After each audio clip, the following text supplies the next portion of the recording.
el tema de la pandemia, el juicio de amparo nos ha dado algunos problemas, sobre todo tanto a nivel Poder Judicial Federal como a nivel litigantes, y precisamente la Suprema Corte de Justicia de la Nación está interesada precisamente en que se haga uso de las nuevas tecnologías, se haga uso de este juicio de amparo en línea. Entonces, agradezco la invitación, agradezco su presencia. Vamos a platicar brevemente y a todos buenas noches por estar aquí.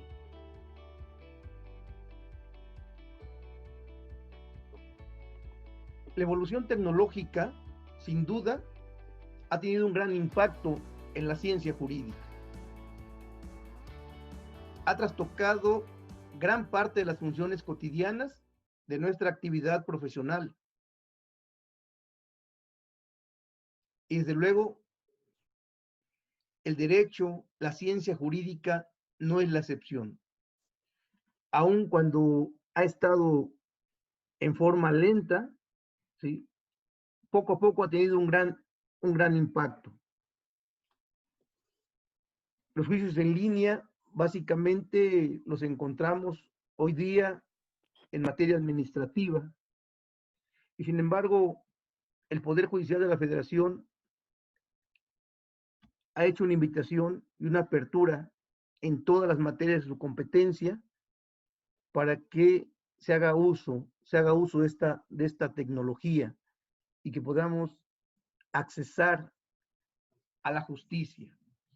Las tecnologías han tenido un gran impacto tecnológico, un gran impacto, sobre todo encontramos delitos cibernéticos, encontramos comercio electrónico, contratos electrónicos, pruebas digitales, y desde luego juicios en línea, como la desmaterialización del juicio tradicional.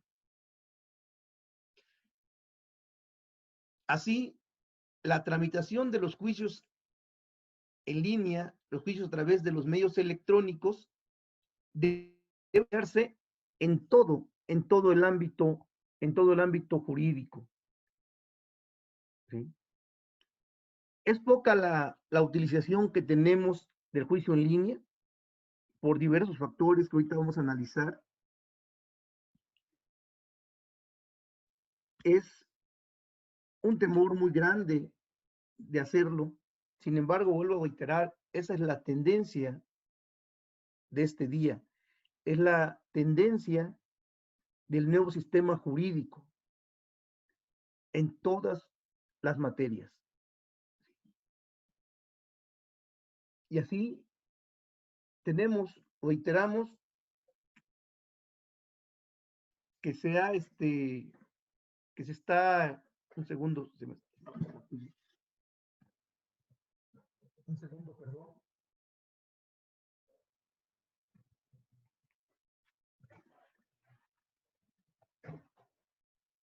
Perdón, es que me marca que estaba acabando la batería y la fuimos a mejor a conectar. Tenemos que los juicios en línea son poco utilizados en la comunidad de litigante. Son pocos los abogados que utilizan, no solo en Puebla, sino en todo el país, las tecnologías para los juicios. Son diversos factores que nos separan. Sin duda alguna, la brecha generacional que tenemos muchos abogados, y me incluyo entre ellos, en nuestra formación profesional con las nuevas tecnologías, crecimos y aprendimos con el juicio tradicional. Eso evidencia cierto temor a innovar, cierto temor a ingresar nuestras demandas, nuestras promociones a través de los medios electrónicos. Fuimos integrados a la sociedad bajo una formación jurídica tradicional. Tenemos o fuimos formados con pocos conocimientos tecnológicos y por lo tanto tenemos desconfianza de los mismos. A esto le debemos sumar la mínima enseñanza en las universidades, cuando menos los que tenemos esa brecha generacional, pues no estamos formados con esas tecnologías. Incluso en la actualidad, pocas son las universidades, pocas son las escuelas de derecho que nos ofrecen informática jurídica o un derecho informático. Pareciera que esto es más propio de algún ingeniero en sistemas, de algún ingeniero en computación o de algunos técnicos y no del abogado. De ahí donde surge precisamente esa desconfianza. Nosotros no nos formamos con los medios tecnológicos. Eso lo estamos dejando a las nuevas generaciones, ¿sí? Las nuevas generaciones que a veces se vienen formando. Entonces, hay que perder esa desconfianza, hay que perder ese miedo y hay que integrarnos de lleno a esas nuevas tecnologías. ¿Por qué debemos incorporarnos a esas nuevas tecnologías? Tiene sus ventajas, como también tiene sus desventajas. Vamos a ver cuáles son las ventajas de hacer uso, de hacer uso del juicio en línea. En principio tenemos menor costo de traslados. Lo podemos hacer desde la comodidad de nuestra oficina, de nuestra casa, de una aplicación, de un teléfono celular, de cualquier aplicación tecnológica. Entonces, nos tiene un menor costo, sobre todo cuando estamos en lugares lejanos a la sede de un tribunal federal, sobre todo de un juzgado de distrito. Menor tiempo en su presentación y trámite. Pero también ahí viene el primer pero. Como abogados dejamos casi todo hasta el último, al cuarto para la hora. Y tenemos ese temor de que se nos caiga el internet, de que nos falle la tecnología, como que nos vaya a acabar la pila, como estaba sucediendo hace un momento. También tenemos gastos mínimos en copias, en impresiones, como lo vamos a ver más adelante, ¿sí? No estamos obligados a exhibir las copias de nuestro amparo y los documentos anexos cuando hacemos uso del amparo en línea, del juicio en línea, ¿sí? Entonces, aquellos juicios que llevan 600, 700 copias, al hacerlo en línea, nuestros gastos son mínimos. Entonces, esa es una ventaja. Tenemos mayor agilidad o impulso procesal. No es el caso del Poder Judicial de la Federación, porque normalmente las promociones se atienden dentro de las 24 horas siguientes. Pero en otros juzgados, ustedes pueden decir, presento una promoción hoy y me la están acordando dentro de un mes y medio. Entonces, los juicios en línea nos darían mayor agilidad o impulso procesal, ¿sí? Sin necesidad de que estemos el día a día en los juzgados, que queramos hablar con el juez o con el secretario, con algún funcionario. ¿Por qué? Porque la misma normatividad nos obliga a estar verificando constantemente nuestros buzones electrónicos, nuestros juicios en línea. Tenemos acceso inmediato a las actuaciones desde la comodidad de un dispositivo con nuestra clave, con nuestro ID, podemos accesar, en este caso, a la página del Consejo de la Judicatura Federal y tener acceso inmediato a actuaciones. También podemos presentar nuestras promociones, consultar acuerdos, descargar acuerdos, fallos, sentencias, ¿sí? También se va a agilizar, a facilitar las notificaciones. En fin, tenemos acceso inmediato para consultar los expedientes electrónicos de cualquier dispositivo electrónico. Esas son grandes ventajas. Desventajas. No tenemos grandes conocimientos como abogados y capacidad tecnológica. Ese yo creo que es el principal temor, ¿sí? No estamos preparados técnicamente, ¿sí? Carecemos de esos conocimientos, pero tenemos que hacerlo, tenemos que prepararnos. Si nosotros ingresamos, vamos a ver más adelante, por ejemplo, al portal del Consejo de la Judicatura Federal, van a encontrar que por cada paso hay tutoriales de 1 minuto, de 2 minutos, que nos explica en forma sencilla cómo podemos anexar desde la demanda cada uno de los documentos, la firma integrada, la firma electrónica, ya sea la FIDEL, la FIEL o la e-firma, cómo la podemos integrar, ¿sí? Dependemos también en desventaja de una conexión efectiva al Internet, ¿sí? Debemos tener una conexión efectiva al Internet, que no se nos caiga el Internet, se nos vence un término a las 12, son 11:59 y se nos cae Internet, seguramente nos quedamos indefensos, ¿sí? Entonces, es ahí donde dejamos todo al último segundo, al último minuto, y sabemos que es mejor irse a formar a la oficialía común, que hasta las 12 de la noche están trabajando y no tenemos ningún problema. Entonces, dependemos de una conexión efectiva a Internet. Dependemos, desde luego, de los dispositivos tecnológicos. Debemos tener un buen dispositivo tecnológico, estar a la vanguardia, estar actualizándolos, tener dispositivos para determinados casos, ¿sí? Para trabajar nuestras demandas, para trabajar nuestras conferencias, en fin, ¿sí? También dependemos de una tramitología especial. Y ahí fue donde, durante esta época de crisis que continuamos el tema de la pandemia, nos hemos detenido. Esa tramitología especial de registrarnos, ¿verdad?, en el portal del Consejo de la Judicatura, obtener nuestras claves de acceso, registrar nuestro título y cédula profesional, los que no la tengan, los que no la tengamos, para poder promover en lo subsecuente como autorizado, contar con una firma electrónica, ya sea una FIEL o una FIREL, ¿sí? Y también una desventaja es que no todas las pruebas se pueden digitalizar. Entonces, eso es una ventaja. Sin embargo,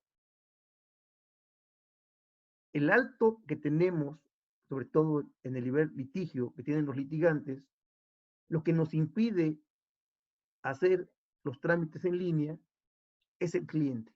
Y lo vamos a decir así, porque hay una costumbre, hay una costumbre de que el cliente acude a su despacho, a sus oficinas, les firma y les paga, ¿sí? Y en el juicio en línea, el cliente no va a apreciar el trabajo material, ¿sí? Lo hemos acostumbrado a cobrarle lo que vamos haciendo, un escrito, una demanda, un medio de defensa, ¿sí? Y tenemos el temor que a través de la tecnología el cliente no se dé cuenta. Otra cuestión del cliente es que no proporciona sus datos confidenciales. Difícilmente nos va a entregar su fiel y su clave de acceso o su fidel con sus respectivas claves.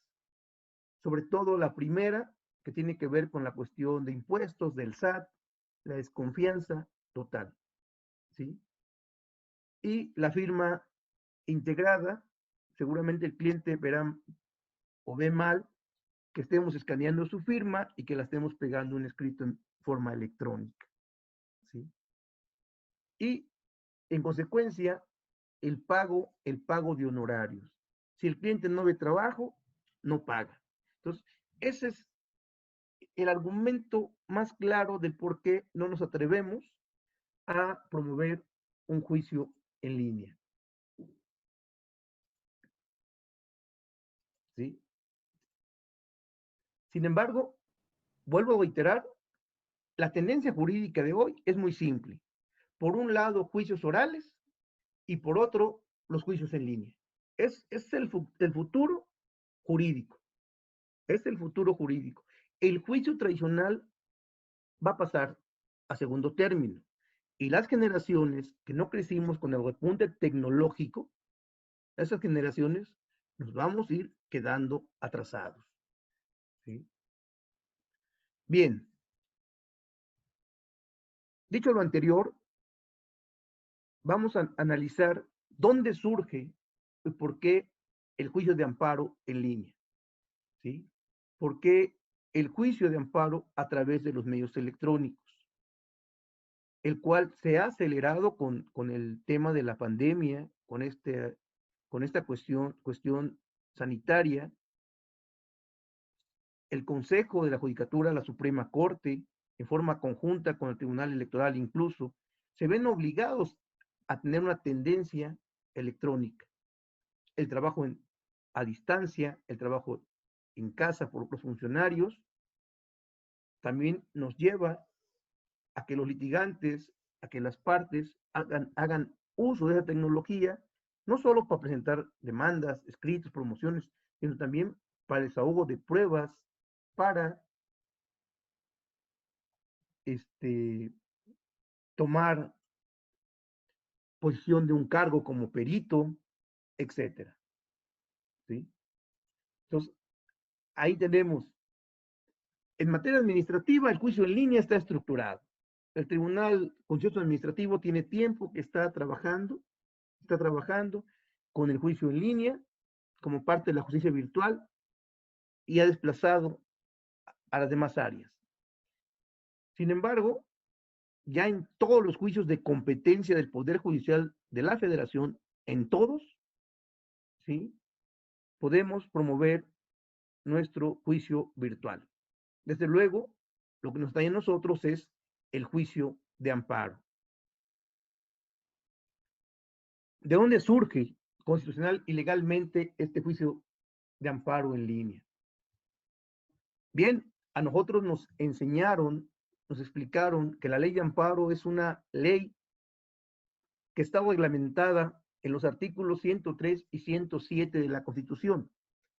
Pero si nosotros hacemos un análisis de los preceptos constitucionales a partir de la reforma de 2011 en materia de derechos humanos y en materia de amparo, debemos darnos cuenta que el juicio de amparo, el nuevo juicio de amparo y el juicio de línea se encuentra comprendido en los artículos 1, 17, 28, 103, 107 y 133 de la Constitución, ¿sí?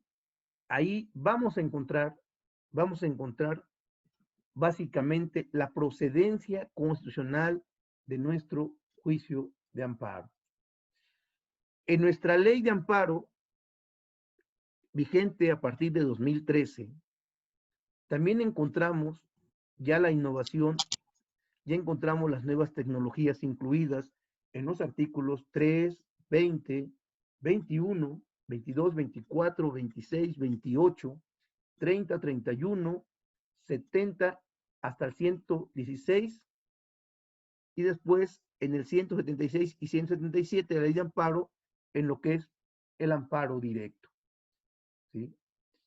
Y las facultades que tiene el Consejo, en todo caso, que emanan precisamente de la ley orgánica, principalmente de su artículo 11, de su artículo 81, y los acuerdos conjuntos de la Suprema Corte, del Tribunal Electoral, del Consejo de la Judicatura, los acuerdos conjuntos entre la Corte y el Consejo, y los acuerdos directos del Consejo de la Judicatura, son los que le están dando forma, dan forma al juicio en línea, ¿sí? Entonces, ¿qué tenemos? El artículo 1 constitucional abre o obliga a todas las autoridades de nuestro país, sin excepción, la oportunidad de ver por los derechos humanos, ¿sí?, desde una perspectiva mucho más amplia de la que tradicionalmente conocemos. Ese artículo 1, a partir del 2011, abre a todas las autoridades, obliga a todas las autoridades a ver por los derechos humanos. No, lo vacié en una bolsa. Incorpora este precepto constitucional la cláusula de interpretación de conformidad con los tratados internacionales. establece la cláusula de interpretación conforme, desde luego, el principio pro persona, que tienen esencialmente su origen en el derecho internacional. ¿Sí? Aquí el artículo primero básicamente parte en un nuevo paradigma constitucional.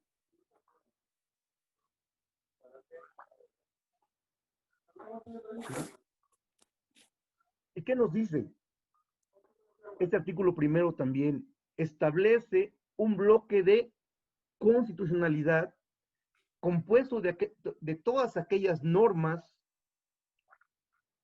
que sirven para llevar un control de la Constitución, pero también todas las normas de carácter internacional que trascienden a lo que conocemos en un bloque de convencionalidad. De tal forma que tenemos en este momento un bloque de constitucionalidad y un bloque de convencionalidad que al final la Suprema Corte ha dicho que es uno solo. Lo vamos a tocar un poquito más adelante, ¿sí? Pero constituye ese artículo primero constitucional, y aquí viene la parte medular, ¿sí? La construcción ética para el respeto, la tutela, la protección y la garantía de los derechos humanos, ¿sí? Ya no hablamos de garantías individuales, ya no hablamos de garantías que otorga la Constitución, hablamos de derechos humanos reconocidos en la Constitución y hablamos de garantías como los medios para defender y hacer efectivos esos derechos fundamentales. Así, obliga a todas las autoridades del país, en el ámbito de su competencia, a promover, respetar, proteger, garantizar los derechos humanos con base en principios universales, ¿sí? De interdependencia, de indivisibilidad y de progresividad. De esta manera, es ahí donde los principios ya están inmersos en nuestra cultura jurídica actual, ¿sí? Y en el ejercicio del poder público. El artículo 17, bueno, el artículo 17, todos lo sabemos, establece el acceso a la justicia, a la tutela judicial efectiva.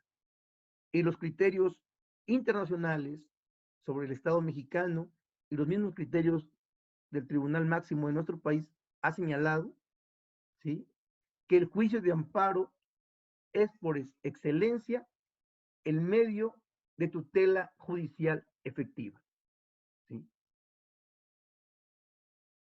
Luego nos vamos a ir al artículo 28 de la Ley de Amparo. Yo sé que tiene que ver con el tema de las telecomunicaciones y de la competencia de la Comisión Federal de Competencia Económica.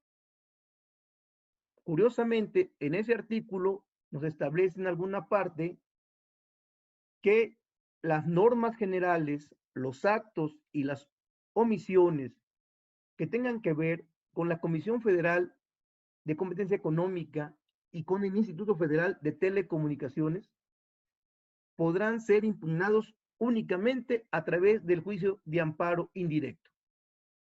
Entonces, ahí en ese artículo 28 constitucional, de una u otra manera, también nos está reglamentando la procedencia del amparo. Bueno, y el 103 y el 107, que son los clásicos, que 103, a partir de 2013, de 2011, perdón, luego 2013, con la ley de amparo, amplían el objeto del juicio de amparo, ¿sí? Nos establece también la aplicación de tratados internacionales, ¿sí? Es decir, interpretar toda fuente normativa de carácter internacional en materia de derechos humanos.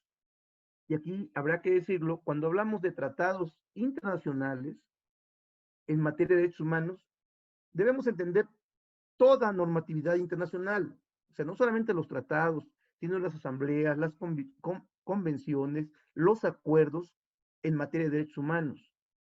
Y aún cuando sean instrumentos internacionales que formalmente no sean de derechos humanos, si de su contenido se aprecia, ¿sí?, derechos humanos, hay que observarlos. Así sea un tratado de comercio, como los tratados que ha firmado México con Estados Unidos y Canadá, es un tratado de comercio, un tratado comercial, pero si ahí se aprecia derechos fundamentales de los trabajadores principalmente, hay que observarlos, aunque formalmente no sea un tratado sobre derechos humanos, pero si los contiene, hay que observarlos.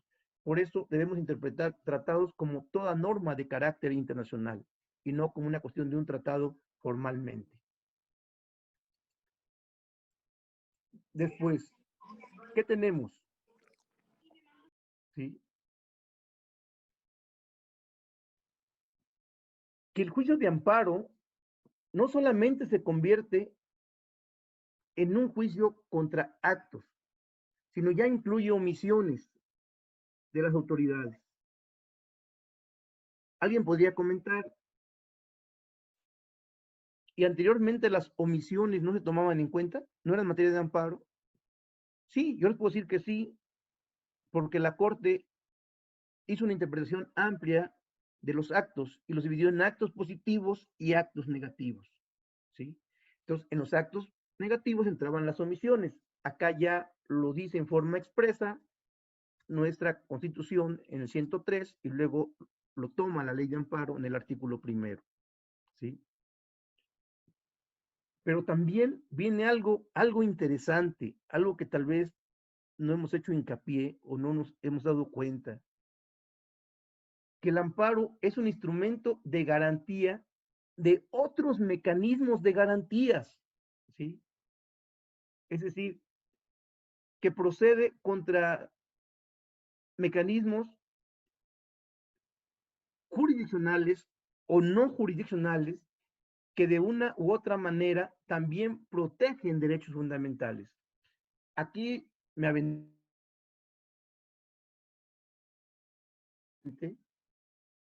contra la omisión de la autoridad de cumplir, por ejemplo, una recomendación en materia de derechos humanos, ¿sí?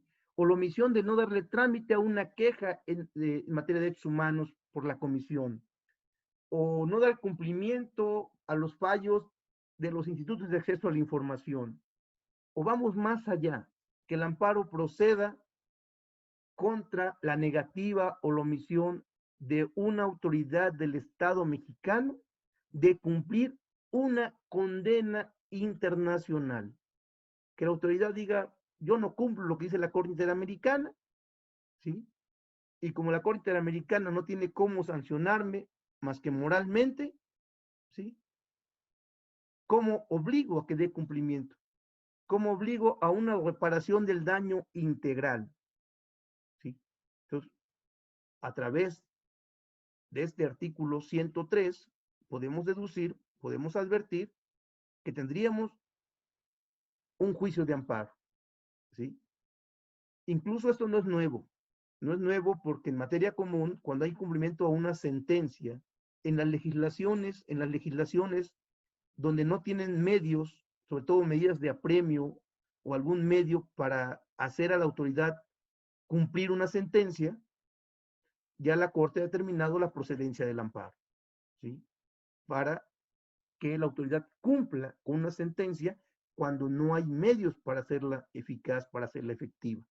Entonces, aquí tenemos, vuelvo a decir, me aventuro a pensar que tenemos abierta la puerta para que esas omisiones, esos incumplimientos de organismos jurisdiccionales o no jurisdiccionales se puedan reclamar, se pueden exigir a través del amparo, ¿sí? Para que una autoridad no diga no doy cumplimiento. No doy cumplimiento a lo que me manda la Comisión Nacional de Derechos Humanos o la Comisión Local de Derechos Humanos, porque tu sanción es moral, me van a publicar. Y hasta ahí llegamos. ¿sí? Pero podemos hacer a través del amparo. Yo creo que por ahí está el camino, ¿sí? Por otro lado, el artículo 107, de todos conocidos, detalla, ¿verdad?, los principios reguladores del amparo, la procedencia del amparo directo y desde luego limita la procedencia del amparo indirecto, ¿sí? Pero también habrá que analizar que abarca temas interesantes, el interés legítimo, individual o colectivo, lo cual hasta la ley anterior no estaba integrado. También nos establece una declaratoria general de inconstitucionalidad, ¿sí?, limitada en algunos casos, pero ya hay la apertura de ese principio erga omnes o ese principio de relatividad de las sentencias de amparo, ¿sí?, a la posibilidad, con excepción de materia fiscal, a emitir una declaratoria general de inconstitucionalidad, ¿sí? Entonces, el 107 así lo establece, también lo establece la ley de amparo, pero viene a través de esa reforma constitucional la apertura. También hay otra figura nueva, que es el amparo directo en forma adhesiva, el amparo directo adhesivo, ¿sí? La ampliación de la jurisdicción en materia de amparo directo. A nosotros nos vendieron siempre la historia de que el amparo directo era un amparo uninstancial, única instancia, pero por ahí tenía algunos temas donde podíamos, a través de un medio ordinario de defensa de la jurisdicción, ir a la Suprema Corte. Hoy con el 107 se han ampliado las hipótesis para impugnar esa sentencia de amparo directo en temas de constitucionalidad o de convencionalidad, ¿sí?, exclusivamente. Establece las figuras como los plenos de circuito y el cumplimiento a las sentencias de amparo. Acordémonos que antes caducaba la ejecución de las sentencias de amparo, hoy no caducan, la autoridad tiene la obligación de buscar el cumplimiento pleno. Desaparecen figuras como la queja por exceso o por defecto, ¿sí? Y se le da facultad oficiosa al juez de distrito o tribunal colegiado para que ejecute la sentencia de amparo, para que se cumpla. Y bueno, en materia administrativa, aunque la Constitución no lo establece en forma clara, la ley de amparo destaca el amparo directo preventivo. Es una figura también exclusiva a la materia administrativa, pero también ahí está, ¿sí? Bueno, y el artículo 133, que ha sido parte de muchos debates por aquel control concentrado, facultad exclusiva del Poder Judicial de la Federación para determinar la inconstitucionalidad de una norma, ¿sí?, con el tema de los derechos humanos, con la reforma del 2011, con el famosísimo caso Varios, 912, caso Guadilla Pacheco. La Suprema Corte se aparta de esos criterios en cuanto al control concentrado y establece la existencia de un control difuso, ¿sí?, que nos da una apertura enorme y sobre todo a todos los jueces, a todas las autoridades, en el ámbito de su competencia y en casos concretos, ¿sí?, hacer una interpretación amplia, una interpretación conforme y en su caso a desaplicar las normas que estimen contraria a la normatividad constitucional o las normas internacionales, ¿sí?, desaplicarlas. Entonces, esa doble facultad la tiene el Poder Judicial Federal. El Poder Judicial puede ejercer un control concentrado a través del amparo, pero también puede ejercer un control de convencionalidad, ¿sí? Entonces, aquí tenemos el fundamento constitucional del juicio de amparo, del juicio de amparo en línea, ¿sí? Importante destacar que la Corte ha establecido que los tratados internacionales se ubican jerárquicamente por encima de las leyes federales, pero en un segundo plano a la Constitución, ¿sí? Y también dentro de sus interpretaciones, ha resaltado lo que han llamado el control de regularidad, ¿sí? Es decir, cuando existe una restricción expresa en la Constitución, ¿sí? Debe estarse precisamente al texto constitucional, ¿sí? Y bajo esos lineamientos es con los que actualmente estamos trabajando. Lecturas obligadas en este último caso se vuelven lecturas didácticas, el expediente Varios 912, las sentencias dictadas en los amparos directo 28-2010, la acción de inconstitucionalidad 155-2007 y desde luego el 293-2011, la contradicción de tesis, que es precisamente de la última, del tema de el control de regularidad, ¿sí? Ahora, el juicio de amparo en línea ya plasmado en nuestra ley de amparo, lo empezamos en nuestro artículo 3º, donde establece la firma electrónica, ¿sí?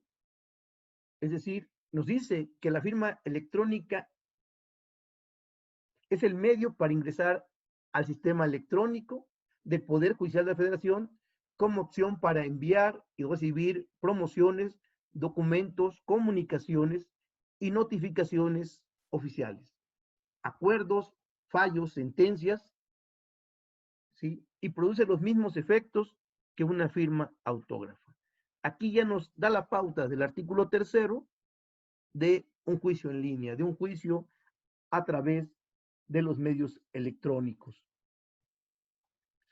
Si conjugamos el artículo 2º y el artículo 3º de la ley de amparo, ¿verdad?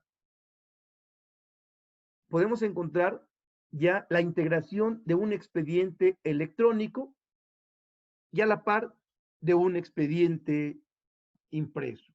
Y ambos deben coincidir. O sea, ya está la obligación, de todos modos, que si alguien promueve en la forma tradicional, la obligación en algunos casos de llevar un expediente electrónico. Y al contrario, si promueven la vía electrónica, a la par llevar un expediente en la vía tradicional. Pero ya hay una apertura ahí a la que nos hemos negado también, hay que decirlo, como funcionarios públicos, le tenemos cierto temor, seguimos por la vía tradicional y eso hace también que muchos litigantes pues también no se atrevan a intentar sus juicios electrónicos ante, ¿qué será? Ante la negativa de la autoridad. También hay que decirlo en ese aspecto. Y ahora en el tema de la pandemia se vio mucho, ¿no? Se dejó a interpretación de los titulares, de los secretarios, y desechaban o mandaban a aclarar muchas demandas, y por eso los primeros días de la apertura, todo el mundo tenía sus miles y miles de demandas, y lleno total, no solamente en amparo, sino en todas las materias, ¿no? Entonces, este artículo 3º es base y nos dice que la regla general es promover un juicio de amparo por escrito. Sin embargo, también nos habla de la firma electrónica como el medio para ingresar al sistema, y también aquí ya nos dice que las partes pueden promover en forma impresa o en forma electrónica, ¿sí? Y los órganos jurisdiccionales, como ya lo comentábamos, están obligados a que el expediente electrónico y el expediente impreso coincidan íntegramente para consulta de las partes, ¿sí? Y los titulares son los responsables de vigilar la digitalización de las promociones, de los escritos, de todas las actuaciones, ¿sí? Para ser incorporadas al expediente impreso. Y este artículo faculta al Consejo de la Judicatura emitir todos los acuerdos generales que considere necesarios para establecer las bases y la aplicación y funcionamiento de la firma electrónica, ¿sí? Pues, este esta ley, este artículo faculta, y de ahí vamos a ver cómo surgen ya en el 2013 los acuerdos generales 1.13, 1.14, 1.2015, que son las bases de ese juicio en línea. ¿Sí? El artículo 20, ¿verdad? Ya nos habla más claro y nos dice que puede promoverse por escrito, por comparecencia o por medios electrónicos en cualquier día y hora, en el supuesto del artículo 22 de la Constitución o 15 de la Ley de Amparo, podemos decir contratos de privativos de libertad fuera de procedimiento jurisdiccional, deportación, incorporación forzada a las Fuerzas Armadas, etcétera. El artículo 30 ya nos establece las notificaciones por vía electrónica y el 31, cómo surten efectos esas notificaciones. ¿Sí? El artículo 32 nos habla de la nulidad de las notificaciones electrónicas y posteriormente, aquí la importancia de llevar tanto el expediente electrónico como el expediente tradicional es el incidente de reposición de constancias, de reposición de autos. ¿Sí? Y aquí los artículos del 70, 71, 72, 90 y 101 son claros en señalar la improcedencia de este incidente cuando el expediente electrónico está debidamente integrado. Cuando el expediente electrónico no tiene alteración, no procede a reponer los autos, el incidente, sino únicamente el órgano jurisdiccional, el secretario, tendrá que efectuar una copia impresa y certificarlo. Certificar el expediente digital para continuar también a la par con un expediente tradicional. ¿Sí? Entonces, si se pierde, como podemos decir coloquialmente, el expediente material, pero tenemos el electrónico, solamente hay que certificar copias y seguir integrando con esas copias el expediente tradicional. El artículo 108 de la Ley de Amparo es bien claro. Cuando nos habla de la procedencia del amparo indirecto, nos dice, debe formularse por escrito o por medios electrónicos en los casos en que la ley lo autorice. ¿Sí? Ya nos habla de las dos figuras. No solamente habla de la firma electrónica, de las notificaciones electrónicas, sino ya nos habla de la demanda a través de los medios electrónicos. En este caso, de la demanda de amparo. Estamos hablando del artículo 108 de la Ley de Amparo. ¿Sí? Posteriormente, el artículo 109 nos establece la procedencia del amparo indirecto por medios electrónicos en el supuesto del artículo 22 de la Constitución o del artículo 15 de la Ley de Amparo. Y nos amplía, nos dice, puede formularse por escrito, por comparecencia o por medios electrónicos, y posteriormente vamos a ver que por ahí hay un artículo perdido que también nos sigue manteniendo la vía telegráfica, como era la ley anterior, que era por comparecencia, por escrito o vía telegráfica. Entonces, aquí lo único que va a ampliar son los medios electrónicos. En este supuesto, en este caso, únicamente no nos exige la firma electrónica, no nos exige la existencia de una firma electrónica, a la par que puede promoverlo cualquier persona. ¿Sí?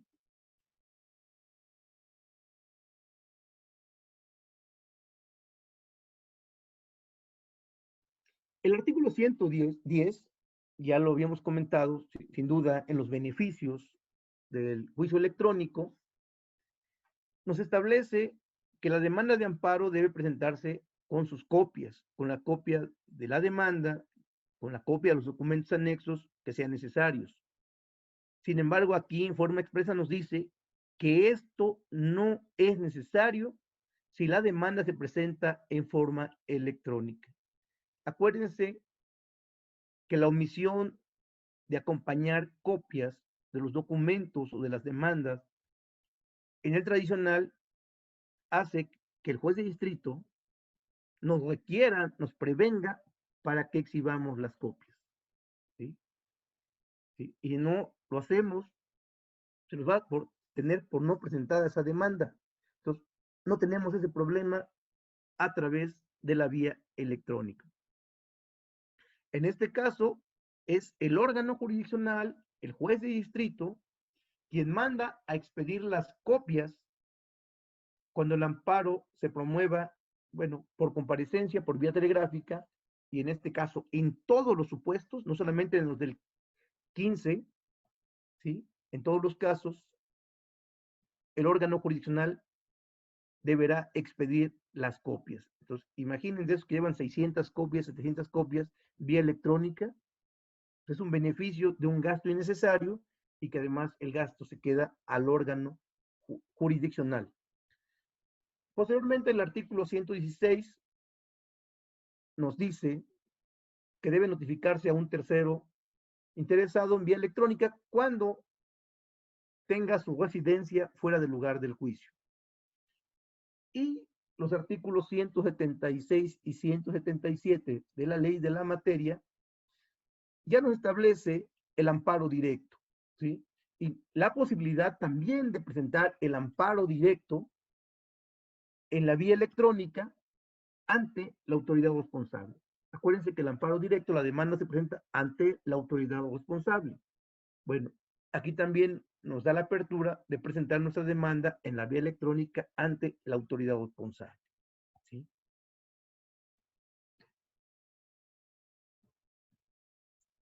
Hay otros ordenamientos que dan vida, desde luego, a estos juicios en línea, estos juicios electrónicos. El artículo 11 y el artículo 61 de la Ley Orgánica del Poder Judicial Federal, los acuerdos generales conjuntos, acuerdos individuales del Consejo, de la Suprema Corte, ¿sí? Pero aquí lo importante es destacar que el artículo 11, en su fracción 15ª, establece la facultad del Pleno de la Suprema Corte de la Judicatura, de la Suprema Corte de Justicia de la Nación, para solicitar al Consejo de la Judicatura Federal una adecuada coordinación y funcionamiento entre todos los órganos del Poder Judicial, ¿sí? Mientras que en la fracción 21 de este artículo, ¿sí?, establece las facultades de la Suprema Corte para emitir acuerdos generales conjuntos en la materia de su competencia, ¿sí? Y al Consejo de la Judicatura, en el artículo 81, la facultad para emitir, para dictar todos aquellos acuerdos necesarios para el adecuado ejercicio de sus funciones. ¿Qué significa esto?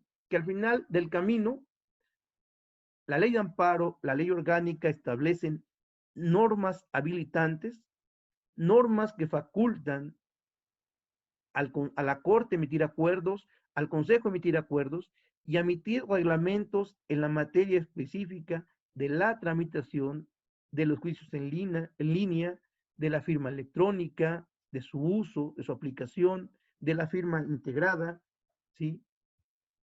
Para que este juicio camine. El artículo 81 de la misma ley orgánica establece las atribuciones del Consejo de la Judicatura Federal, ¿sí?, para establecer precisamente la normativa y los criterios para modernizar las estructuras orgánicas, los sistemas y procedimientos administrativos internos, pero sobre todo las bases de política informática, de información estadística, que permitan conocer y planear precisamente el desarrollo del Poder Judicial de la Federación en estos juicios en línea. ¿Sí? Bien, a partir de esa normativa que faculta a la Corte, que faculta al Consejo, ¿sí?, podemos encontrar los acuerdos que dan vida original al amparo en línea. El acuerdo 1 de 2013, que es un acuerdo conjunto entre la Suprema Corte, el Tribunal Electoral y el Consejo, que es relativo al uso de la firma electrónica certificada de la FIREL y del expediente electrónico. Después encontramos el acuerdo precisamente el 1 del 2014, ¿sí?, que expide nada más la Suprema Corte y el Consejo de la Judicatura Federal, que ya nos establece las bases de integración de expedientes impresos y electrónicos. El acceso a estos expedientes, a las notificaciones por vía electrónica, el uso de la FIREL, en fin, a través del sistema electrónico del Poder Judicial de la Federación, y sobre todo, esto da vida a los portales electrónicos, a los portales de informática del Consejo de la Judicatura.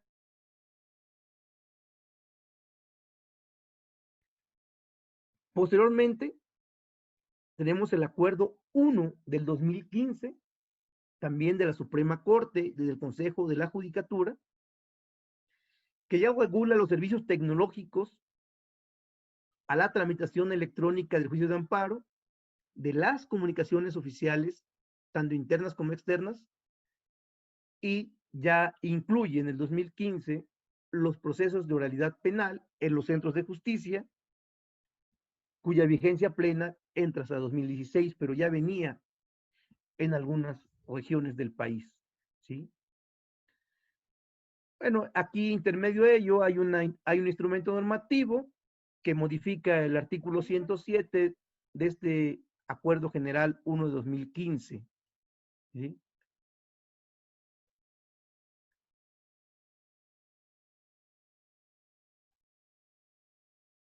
Y aquí vamos por importancia a brincarnos algunos acuerdos, ¿sí? Porque el Acuerdo 1 de 2015 tiene algunas modificaciones, y mediante acuerdos, sobre todo el 8 y el 9 del 20, ¿sí?, se derogan las partes a que hace alusión a la Suprema Corte de este 1 de 2015. Y más adelante, en el acuerdo 12 del Consejo 12 de 2020, del Pleno del Consejo de la Judicatura Federal, regula la tramitación y la integración y trámite del expediente electrónico, el uso de videoconferencias en todos los asuntos competencia de los órganos jurisdiccionales a cargo del propio Consejo. Este Acuerdo General 1220, que fue catalogado como un acuerdo histórico por el ministro presidente, y desde mi punto de vista sí lo es, aunque muchos digan que ya estaban los acuerdos precisamente anteriores, el acuerdo 1.13, 1.14 y 1.15, ¿sí?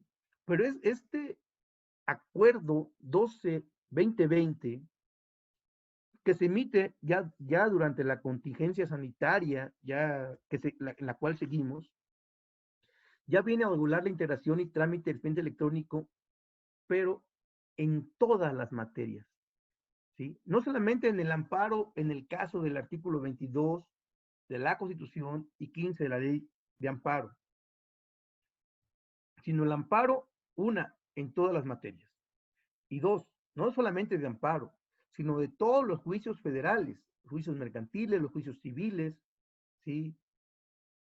Todos los juicios que sean competencia del Poder Judicial de la Federación.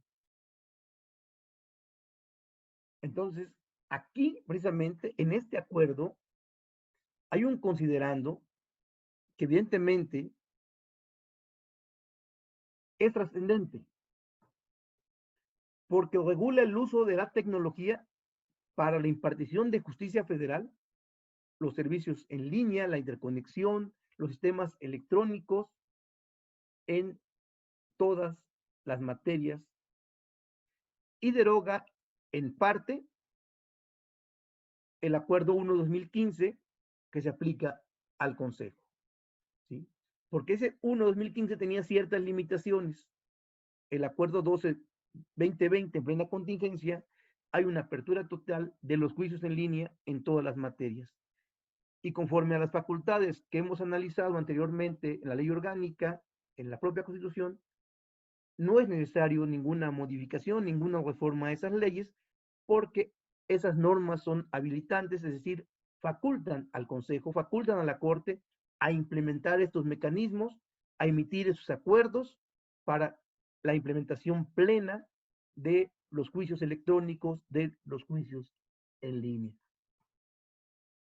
Entonces, aquí tenemos que, por un lado, subsiste la presentación de las demandas en los casos del artículo 15 de la ley del amparo, pero también establece en forma expresa la presentación de solicitudes, demandas y otros escritos iniciales en todas las materias, ¿sí?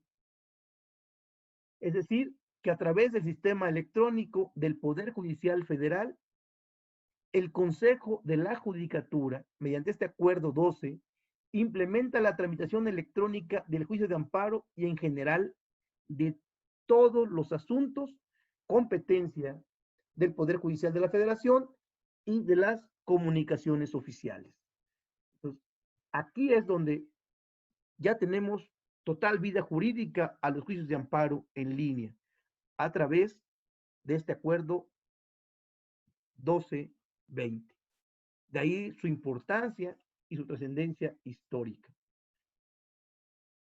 Posteriormente, otro acuerdo que ya nos viene a clarificar todas las dudas que surgieron es el acuerdo 21 de este año, del 2020, que es del Pleno del Consejo de la Judicatura, porque no solamente anuda los plazos, la incorporación escalonada de los órganos jurisdiccionales ante la contingencia COVID, es decir, bajo esta nueva normalidad que le han llamado, a integrarnos nuevamente al trabajo, a iniciar nuevamente los plazos jurisdiccionales, sino también ya tiene un apartado especial de el juicio en línea, ¿sí? Este acuerdo 21 del 20 ya nos establece con claridad el juicio en línea y viene a complementar todos los acuerdos anteriores y sobre todo el 12 y el 21 pueden ser o son la base fundamental del Poder Judicial de la Federación para que le entremos a promover en línea, ¿sí? Es decir, nos dice la apertura total del juicio en línea en todas las materias e instancias en asunto de la competencia de los órganos jurisdiccionales, de los órganos a cargo del Consejo, ¿sí? Y da los lineamientos al personal para que siga elaborando, no solamente a distancia, sino que también a distancia tramite los expedientes por medios electrónicos, ¿sí? Es decir, el secretario, el juez, el oficial administrativo van a acordar a distancia, van a hacer los acuerdos, los fallos en esos juicios electrónicos, sin estar físicamente en los órganos jurisdiccionales, ¿sí?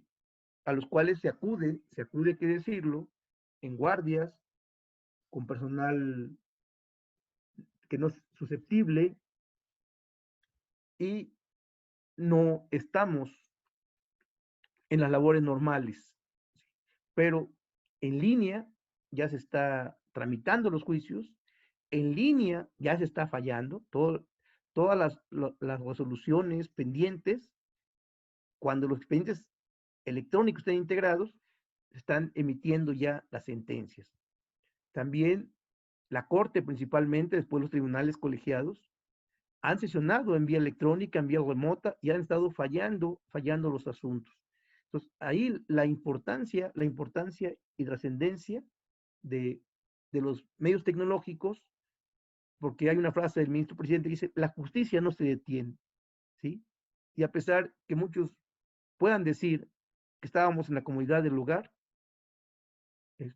yo les puedo decir que no tenemos horario, ¿sí? Anteriormente, mejor trabajábamos de 9 a 3 y nos vamos a nuestra casa. Hoy en casa no tenemos horario porque estamos trabajando en todo momento, estamos verificando en todo momento, ¿sí? Los portales para ver si tenemos promociones, si ya tenemos el término para fallar, para proyectar. Entonces, Eso es cuando hablábamos del impulso procesal, ¿sí? Entonces, aquí lo importante es, ¿verdad? Que este medio exige la firma electrónica, la FIDEL, la e-firma, ese u otro certificado homologado, como es la FIEL, validado por el Consejo de la Judicatura, ¿sí? Entonces, hay que darse de alta en el portal, hay que sacar nuestra clave para poder accesar, ¿sí? Hay que tener nuestra FIREL, hay que sacarle la FIREL a nuestros clientes, si no quieren dar la del SAT, la FIEL, la FIREL o la e-firma, ¿sí? Porque también, si no estamos autorizados por esos medios electrónicos, ¿verdad? Pues no vamos a poder accesar al expediente electrónico, ¿sí? Y la importancia de este acuerdo es que todos los juicios tradicionales, las partes puedan solicitar el transitar hacia la vía electrónica. Aquí podemos encontrar un problema que el artículo 30 de este acuerdo nos dice con claridad. Puede coexistir expedientes electrónicos con expedientes tradicionales, porque luego algunas partes piden que sea vía electrónica, pero otras vía tradicional. Y sí, sí puede coexistir, ¿sí? Entonces, siempre, siempre con la firma electrónica, ¿sí?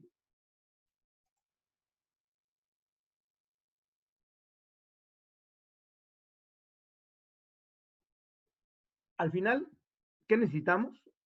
Tramitar la firma electrónica, nuestro certificado FIREL, nuestra firma avanzada, la e-firma en los portales del Poder Judicial de la Federación.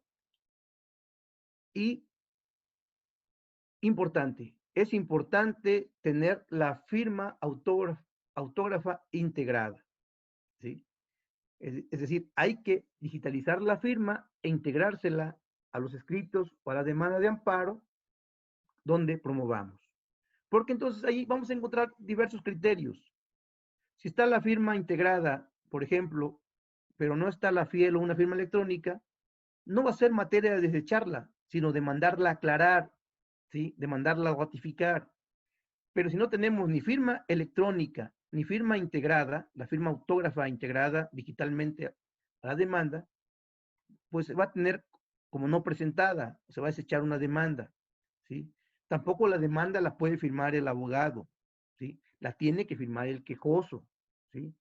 ¿Sí? Solamente en los casos del artículo 15 no se requiere la firma electrónica y lo puede promover cualquier persona, ¿sí? Pero debemos tener en cuenta esas circunstancias. Debemos sacar nuestra clave ante el consejo, nuestra clave, nuestro IDE, nuestra clave para poder verificar el expediente electrónico, ¿sí? Porque a través del portal podemos ingresar en términos generales a nuestro expediente, pero es como si viéramos las listas, cualquiera puede ver una lista y ver las notificaciones de todos los asuntos. Ustedes ponen un número de expediente y les va a salir todo, pero no van a poder accesar a las notificaciones, no van a poder tener copias, no van a poder accesar a un fallo. Y eso tienen que hacerlo con su clave, con su registro en el portal del Consejo, ¿sí? Y al ingresar al portal de servicios en línea del Poder Judicial Federal, ahí nos da la pauta de la demanda, ¿sí? Cómo se puede presentar, ya sea nos baja un formato para que ahí lo estemos trabajando, ¿sí? O bien nos permite llevar nuestro archivo y, e ingresarlo, ¿sí? Físicamente. Y deberá llevar la firma, ¿sí? Debemos tener cuidado con el tema de las firmas porque es ahí donde encontramos el mayor número de problemas y al final, ¿qué decían los litigantes? Si los plazos están suspendidos, pues me espero, ¿no? ¿Sí? ¿Sí? Entonces, es importante que ingresemos al portal del Consejo de la Judicatura Federal. Hay tutoriales por cada paso de 1 minuto, de 2 minutos exageradamente, que nos llevan paso a paso, ¿sí? La diferencia entre un expediente electrónico y un tradicional va a ser la vía que estamos promoviendo. Pero sin duda, esa es la tendencia de hoy. Después de los juicios orales, la tendencia es los juicios en línea. Y el amparo no es la excepción, ¿sí? ¿Sí? Entonces, ahí tenemos una herramienta, un instrumento. La tendencia de la Corte es que hagamos hincapié en los beneficios de este medio, en las bondades que nos puede llevar el juicio en línea, en todos los aspectos.